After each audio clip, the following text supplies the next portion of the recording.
بسم اللہ الرحمن الرحیم۔ جماعت پنجم کے اسلامیات میں آج کا جو ہمارا ٹاپک ہے وہ عفو درگزر اور رحم دلی کے فوائد ہے۔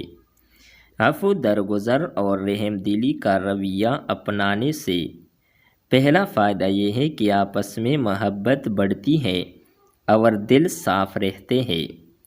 دوسرا فائدہ، ایک دوسرے کے لیے عزت اور احترام کا جذبہ پیدا ہوتا ہے۔ عفو درگزر اور رحم دلی کا تیسرا فائدہ یہ ہے کہ معاشرے میں امن کی فضا قائم ہوتی ہے۔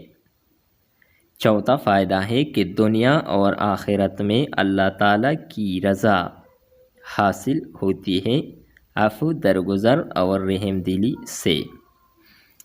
یہ تھی ہماری آج کی مختصر ویڈیو جس میں ہم نے عفو درگزر اور رحم دلی کے کچھ فوائد کا ذکر کیا۔ امید کرتا ہوں کہ یہ ویڈیو آپ کو اچھی لگی ہوگی۔ نیکسٹ ویڈیو کے ساتھ دوبارہ ملتے ہیں۔ خدا حافظ۔